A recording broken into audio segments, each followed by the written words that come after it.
Okay. Could you please tell us your name, what branch of the service you were in, and what years you were in, and your rank?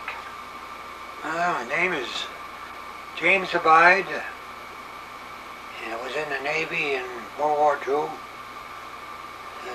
going in the Armory of Utica, New York. And from there we went to Sampson Naval Training Station, and I think the training was like 12 weeks or so, and we were training to be torpedomen. And after that we Okay, so you in February of 1943, you were sworn in at the Navy in Utica, like you said, and you entered boot camp in March of that year at Sampson Naval Training. Is at the east side of Seneca Lake in Geneva, New York. You commenced your 7-day boot leave and had a very enjoyable time at home. Do you remember what that was like when you first got out of boot camp? Oh yes, it's always nice to be home. Well, in May your leave expired and you returned to Sampson in the outgoing unit for 2 weeks waiting to be assigned. In May of that year, you left Sampson for torpedo school in Newport, Rhode Island, and you arrived at Rhode Island at night from a railroad trip from New York City. Do you remember what the lampposts were like in New York City then? Well, New York City was as blacked out as it could be. All of the street lights were changed to be shining straight down, and because there was some thoughts that the German submarines were just offshore. Nobody ever found out for sure if they were or weren't, but they were careful to shield the light from the ocean side. But it was a kind of a crazy night on the train. Everything was dark. And we got there safely, and that's all that matters, I guess. And now it's June, and you started school that would last for 16 weeks. In September, you finished school, and you were rated Torpedoman 3rd class. Is that true? That's correct. And you prepared to leave. You were sent to advanced school in Keyport, Washington. How do you like that one? Go all the way across the country to another torpedo school. Only in the United States, huh? Right. And they didn't fly you, and then they just put you on a train. Now, that lasted for 16 weeks, but on October 10th, you had your 19th birthday, and it was the first one away from home. Right. How did you feel? Oh, I kind of felt a little lonely, because you weren't anywhere near home. You know, you couldn't go home and talk to anybody you knew. Well, that Thanksgiving, though, you were just one away from home. It was the first, you just one away from home, but you had a wonderful dinner. Right. In December 15th, you were allowed to choose what type of duty we would like after school, and you chose a destroyer on the East Coast if possible.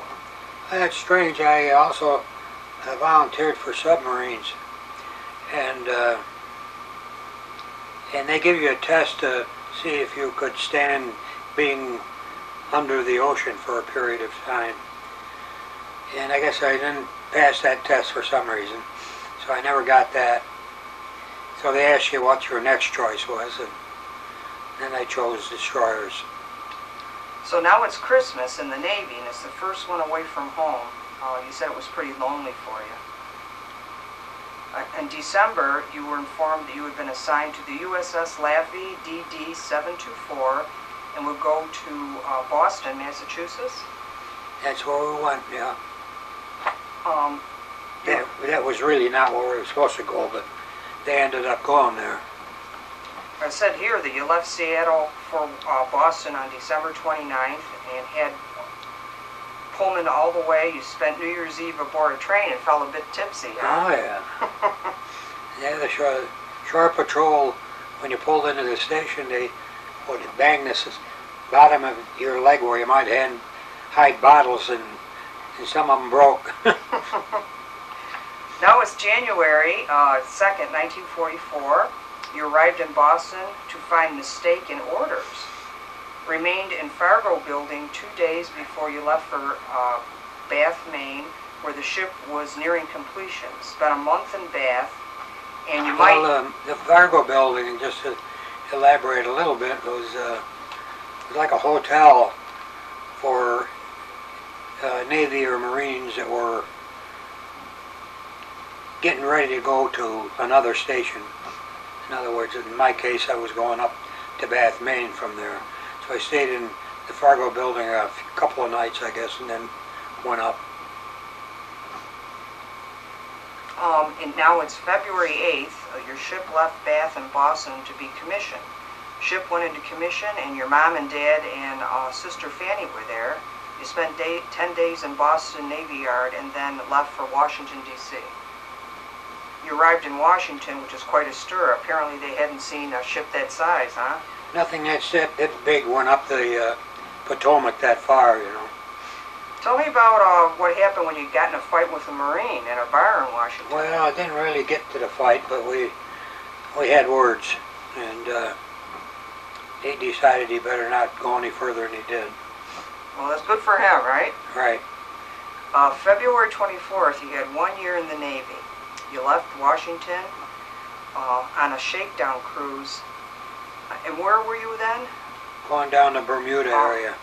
A shakedown, tell us what a shakedown means. Well, a shakedown cruise is specifically geared towards having the ship, all of the systems on the ship used to see if they work properly. And that's what you do on a shakedown cruise. You arrived in Bermuda on February 26th and spent the following 35 days there in training. You had liberty there twice and shore patrol a couple times. I was one of the officers on our ship. We went ashore and we were on shore patrol, but we didn't do anything, you know. Just made sure the got drunken guys didn't cause a problem. On March 30th, you left Bermuda for Boston Navy Yard, and you arrived in Boston on April 2nd. Remained there for a period of 35 days. Yeah, they made some changes there because of the shakedown cruise. That's when you exercise your systems and so they work properly.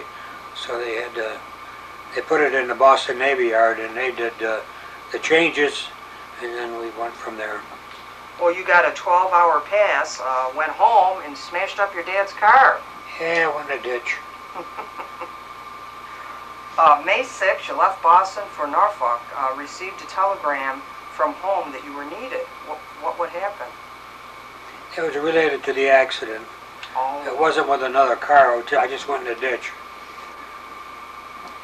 And you arrived at home on May 9th, was there for 16 and a half hours on a train. Yeah. You had a 4-day extension, and you went to New London, Connecticut, received another wire telling you had to report to 33rd Street Pier in South Brooklyn, New York. I guess you were kind of late, but they said that was okay? Yeah. Considering the circumstances, because they knew they were going to be leaving pretty quick. And that night you went to Red's home for dinner, and later you guys went out? Who was that? Duarte and Red? Yep. Yeah. Yeah, they got transferred off the ship before it went anywhere else. So they never. I never saw Red again, but I saw Duarte. He stopped here in this house to see me once. So they never experienced D-Day because they left before then? No. On Mother's Day, May 14th, you left New York City with Convoy for Scotland, arriving there 13 days later. Yeah, Greenock. You refueled there and convoyed 13 troop transport to Portsmouth, England. Then went to Portsmouth to wait to the coming invasion. You had liberty there, but you didn't go. On the 4th, you left Portsmouth convoying 135 landing craft. The dawn of June 5th found the channel too rough for the invasion, so you waited 24 hours and you were held up at Portsmouth, England that night? It was a storm in the channel that night. It was a pretty bad storm, actually.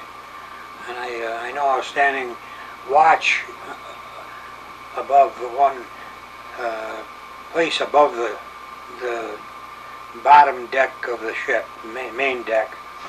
And so it was one story above that. And a flying fish almost hit me in the face. Now it's D-Day, June 6th, the invasion of France. A few days later, you were given a chance to howl. You expended 1,035 rounds of 5-inch man, yep. bombarding troop concentrations and replacements and such. The following days were spent patrolling a part of an outer defense ring protecting the beachhead and supplying ships. You moved into the inner defense ring for a while and then went back to Portsmouth. You had gone shore duty patrol there. After a few days, you were informed that you're ready to get away and destination unknown. But tell us about your experience in D-Day. What do you remember? Well, D-Day was, like I say, it was rough. The channel was rough, and the bombers that were going inland, I mean, the whole sky was just full of airplanes. You were bombers. You couldn't, even the ship vibrated from the sound of the engines, you know. And it was a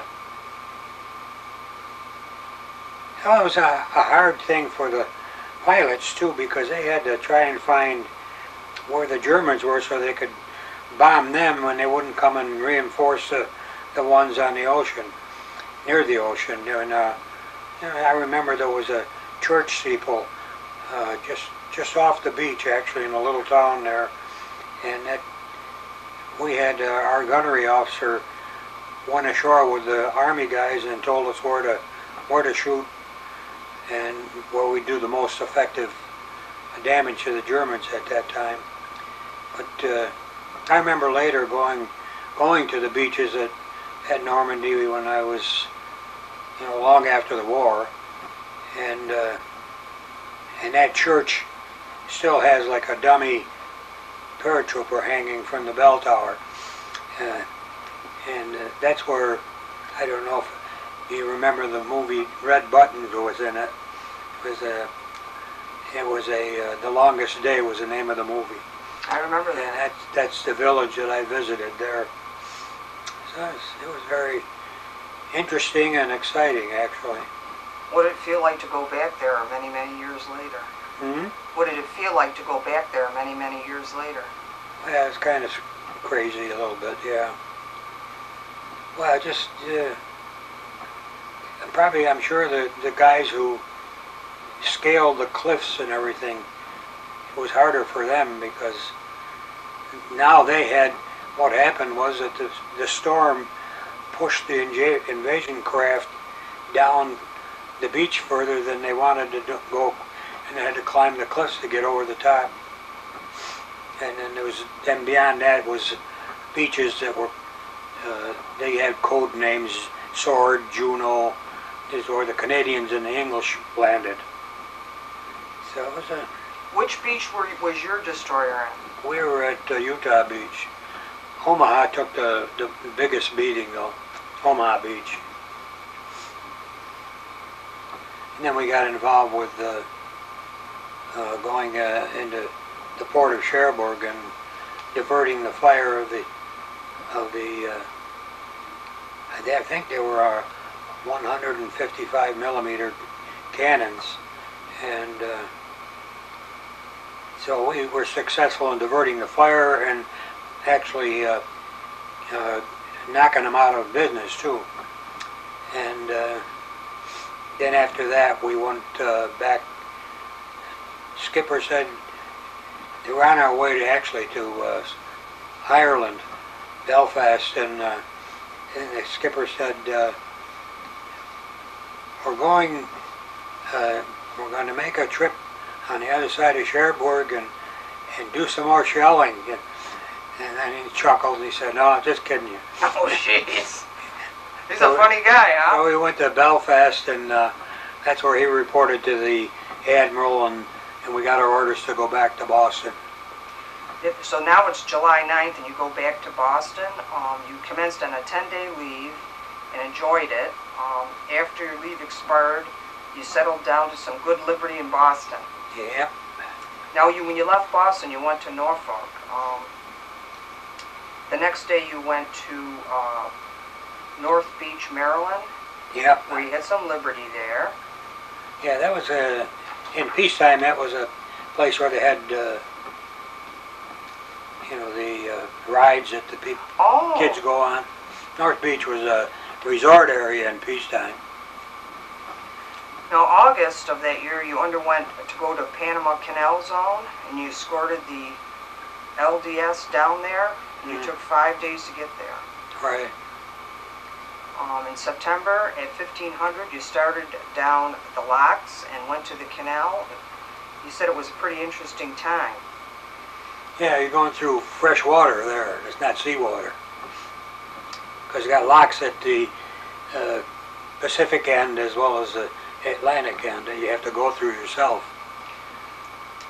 Well, on September 2nd, you had a fight with a guy by the name of Rich, who was BM3. Yeah, gunner's mate, third class, yeah. He was drunk and called you a few names and insisted on asking you to do something about it, and you agreed. You went back and convinced him that he had bitten off more than he could chew. Well, it was, we were in the chow line, and he kept going, pushing the little guys out of the way and going to the head of the line. And I told him, knock it off, you know, everybody's waiting, we're all hungry. And he said, well, you want to do something? I said, yeah, let's go back on a fantail and we'll do it. And I went back there, and I know all the officers up on the bridge were watching us fight down there.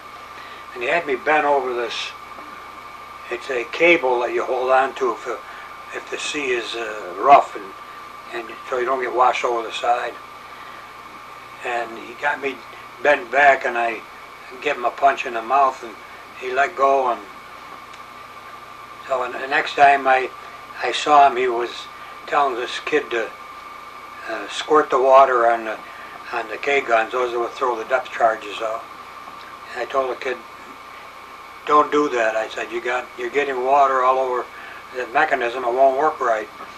He said, oh, Rich said to do it. I said, you tell Rich that we're not going to do it.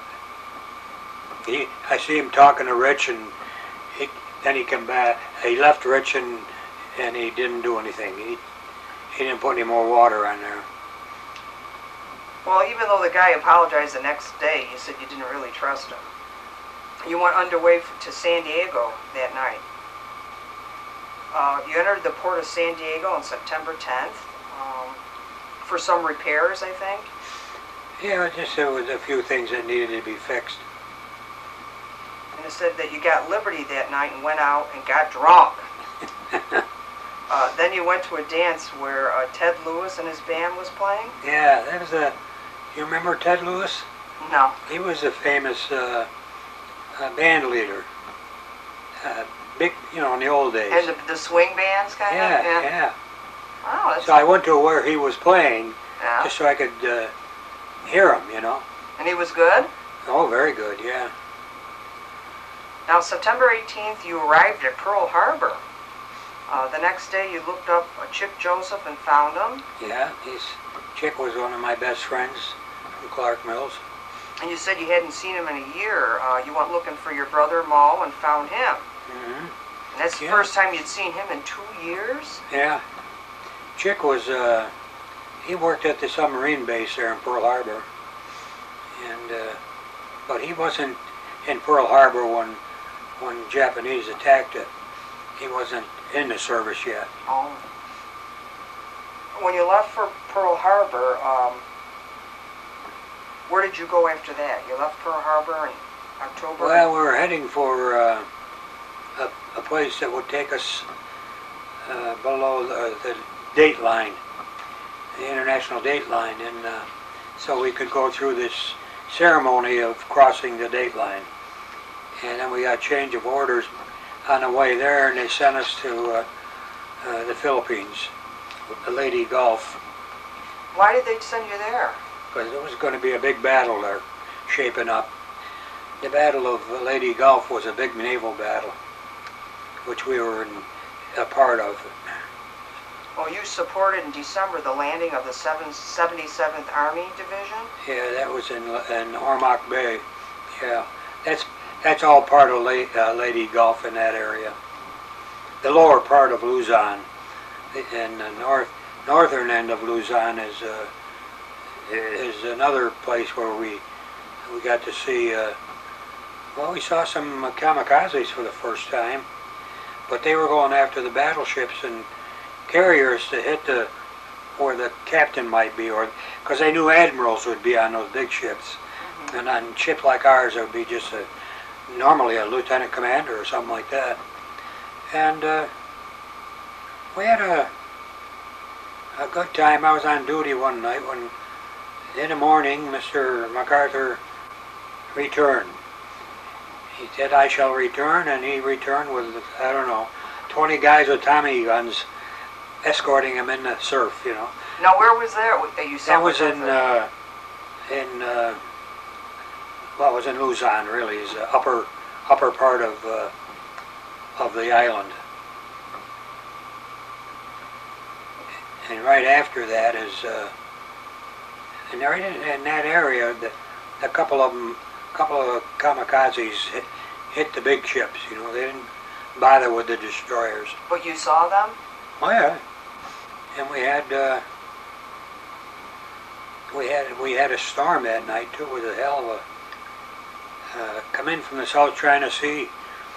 It blew in, and we lost a couple of destroyers. That they weren't in our division, but they were told that when you're in that kind of a situation, you got to keep your empty fuel tanks have to have seawater pumped into them to stabilize them so they don't roll right over.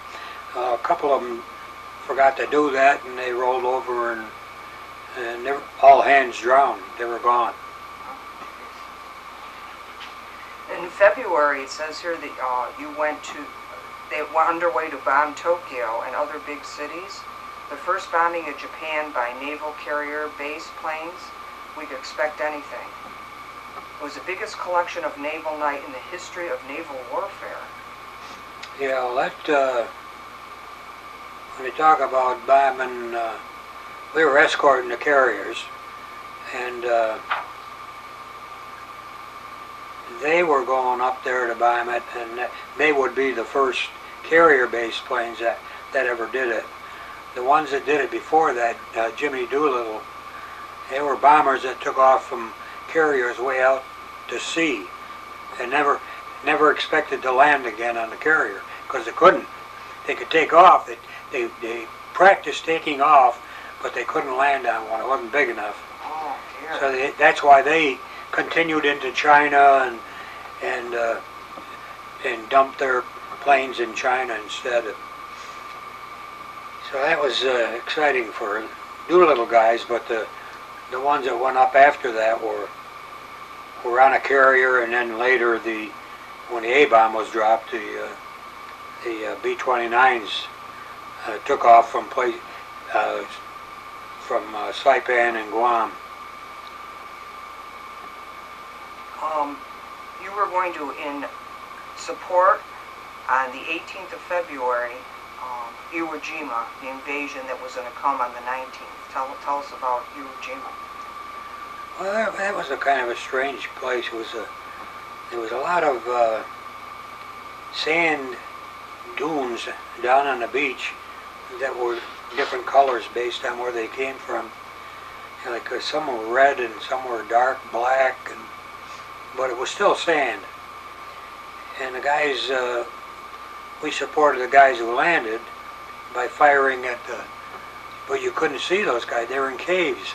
The Japs were inside of caves with their guns, shooting down on our guys, and our guys couldn't see up into the cave.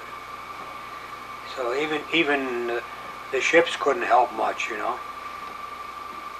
So we ended up doing the best we could to help out, and support them, and then we got sent over to Guam and got orders to give the Admiral the pictures that were taken at up in Tokyo Bay when the guys who had gone in there and bombed, you know.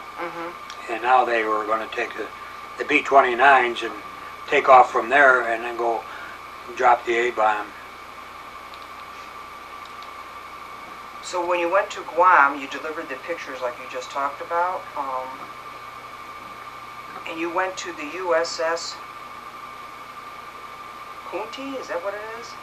C-O-O-N-T-Y? For transportation back to the United States, where you had a 30-day leave. Oh, that was it was a hospital ship. Oh. The guys that were wounded and were going home to a hospital. We stopped in Hawaii and then we landed in San Francisco.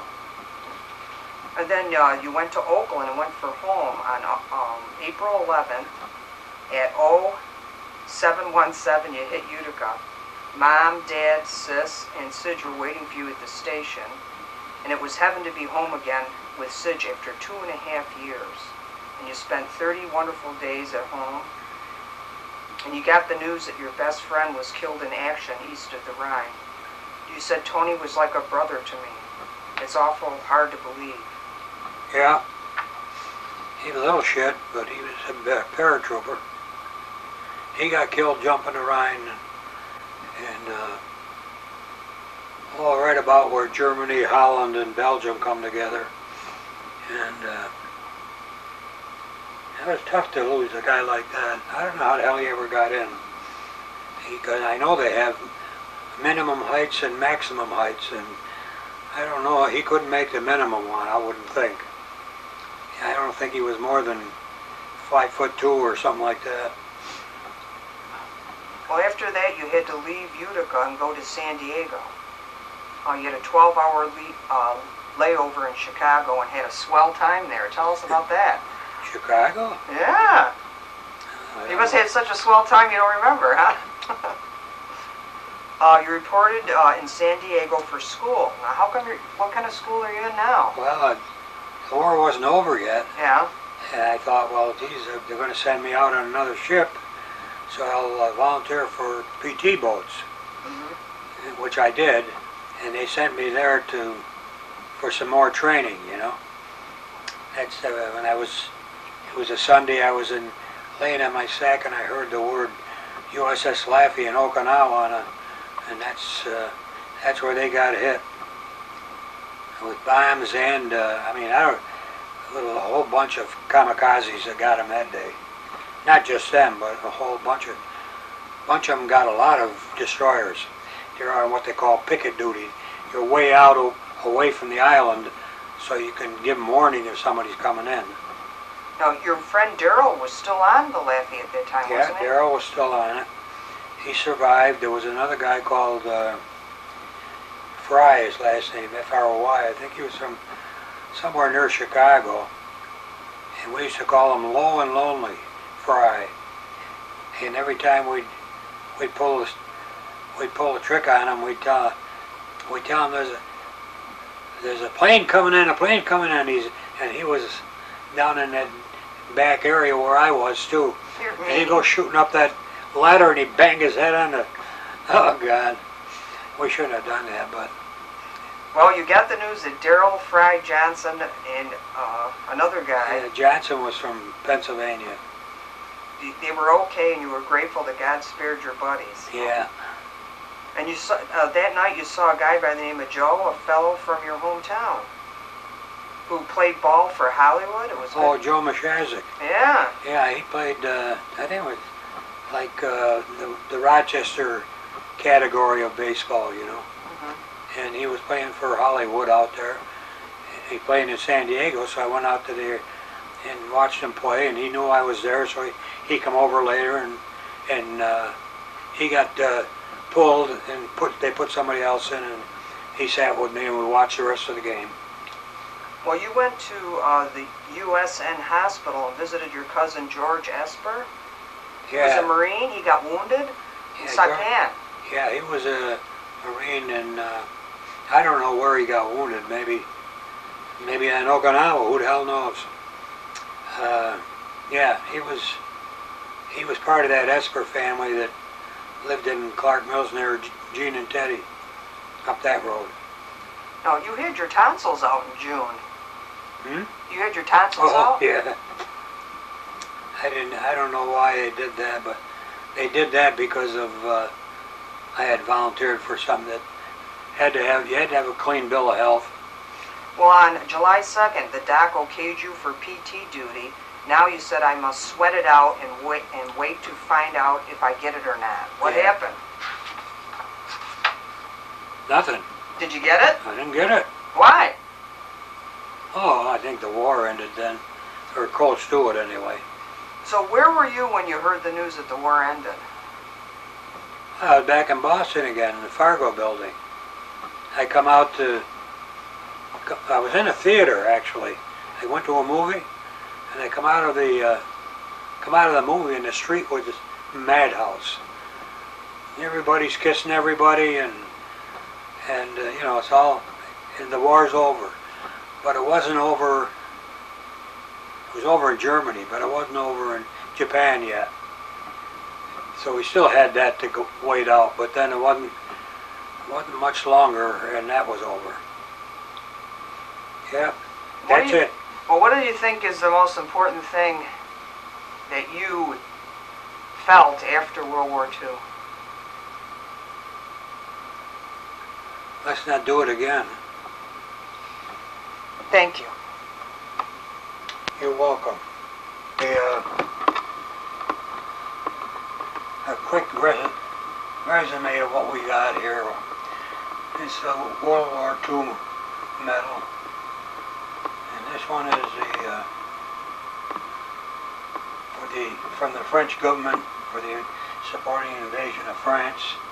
And this one is from the state of New York. And this is the medal that represents the Asiatic Pacific campaign. And up on the right on top is the European, African, and Mediterranean invasions. And this is the American campaign, which would be anywhere along the coast, the east coast of the United States. And that's a medal for merit from the state of New York.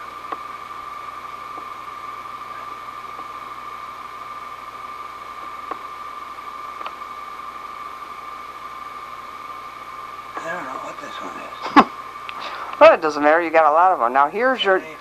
This is a Navy log. This one is the combat action ribbon. You don't get a medal for that. You just get a ribbon. Okay. That's that one right there. And that's what you look like during World War II. What a handsome guy. And over here is the Laffey. Yeah,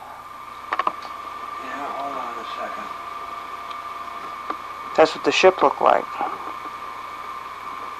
It's an artist's rendition of the USS Laffey called In Harm's Way, and that's off of the coast of Okinawa on picket duty.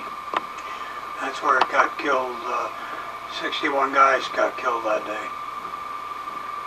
And most of the damage was done from here back, and right about where you see that big flash is where your father was. So he was happy to get the hell out of there. I bet you were. Yeah. Okay, let's go in here and look at the Laffey tour here. Well, that's the cruise of the Laffey. You can call it that.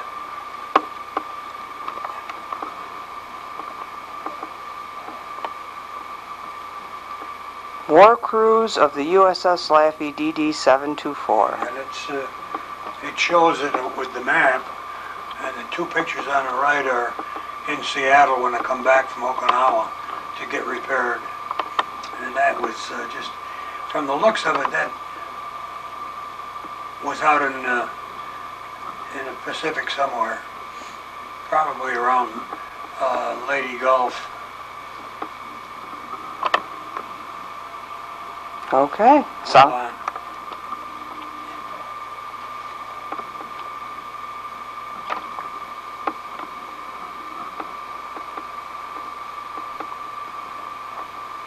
Yeah, it's hard for me to even read it.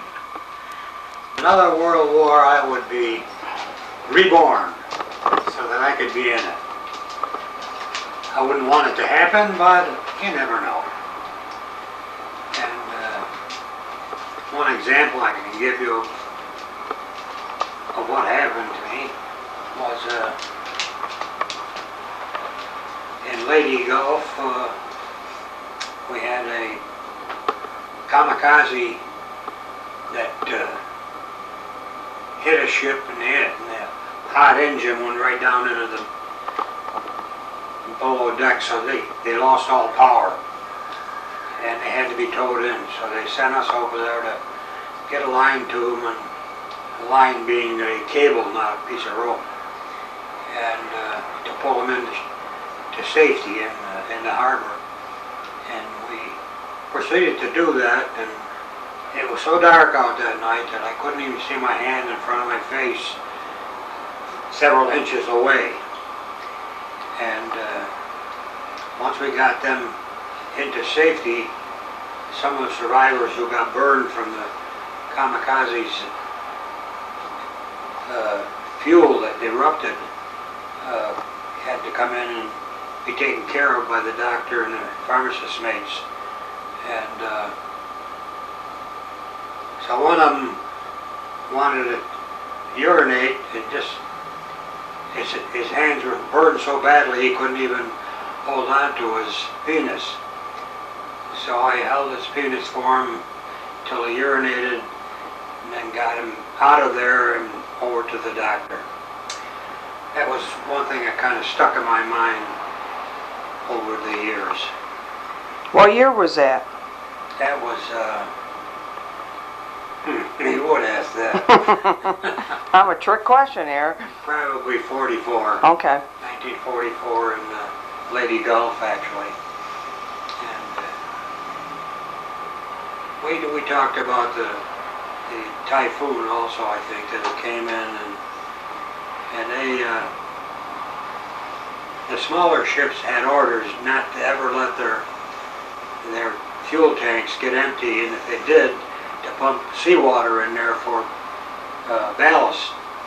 And a couple of destroyers during that typhoon didn't follow those directions, and the things just rolled right over, and everybody on it drowned.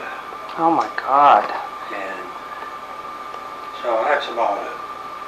All I can tell you. That's the end? You just heard from my father, James Keeter Abaied. It's almost his 83rd birthday, and I wanted him to document his experience in World War II. One of the things that really stand out in my mind was the 60th anniversary of the invasion of Normandy, or D-Day. That was June 6, 2004. My father came over to my house, and we looked at this picture. This is a picture of his best friend, Tony Moda, who died March 24th, 1944. He was in the Air Force and was shot down in a plane over the Rhine River. 60 years later, my father looked at this picture and began to cry over the loss of his best friend. I guess that's one of the reasons I love him. 60 years later, he was able to cry. Thank you.